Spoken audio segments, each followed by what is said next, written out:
هلا بنات، شلونكم؟ شخباركم؟ اليوم عندي كيلو لحم، قلت خل اسوي مندي. عندي هنا الحشو مال اللحم، عندي هنا بصل مقطعته وثوم وورق غار ونومة بصرة وبهارات مشكلة وكاري وهيل، وعندي قرنفل، وعندي هنا راس بوتيتا مقطعته، يعني خلي التشريبة كلش حلوة وطيبة.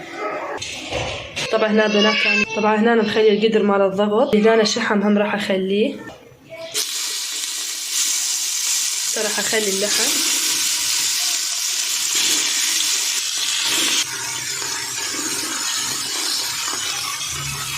راح اخلي الراس مال بوتيتا ينحني وياه، وارجع اخلي الحشو مالتها بهارات وبصل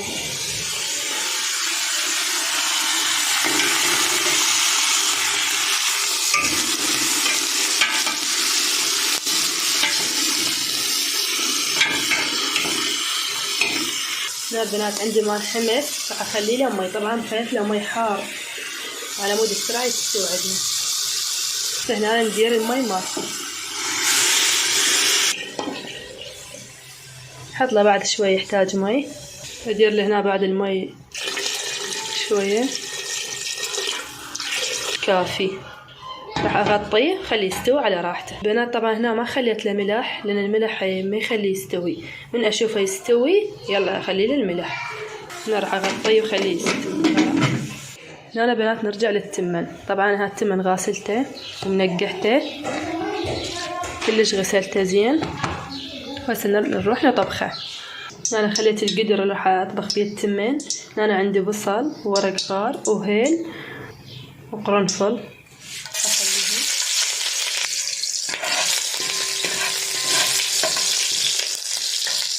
هنا راح اخلي التمن،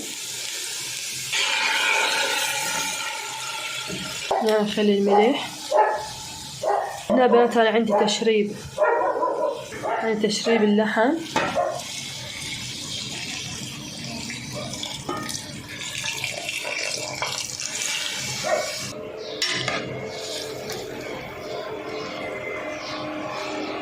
انا راح اغطيه وخليه يستوي على راحته. شوف اللحم،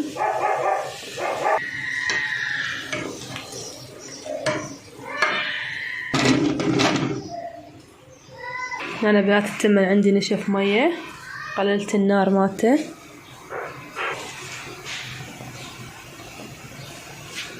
هنا بنات عندي هذا الصبغ مال التمن، اخلي فوقه يعني خليه اصفر لونه، خلي نص خاشوقة مال شاي على نص قلاص مي.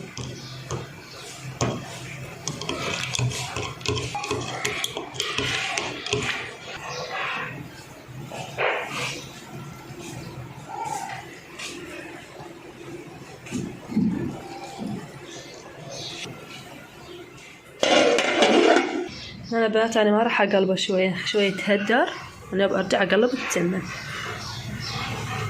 هنا بنات هاي النتيجه مال التمن بعد ما قلبته. عندنا التمن جهز، بقى بس اللحم. بنات مستوى اللحم، طلعته بهذا الماعون، راح اخلي عليه الفحمايه هو التمن. راح اخلي اللحم فوق التمن واخلي بصفه فحمايه. هنا راح اخلي شويه زيت على الفحمايه،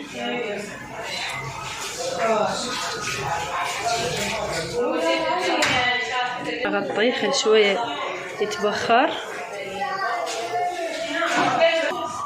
هنا بنات هاي النتيجه مال المندي، وهاي الصلصه مالته. سلامكم العافيه وباي باي.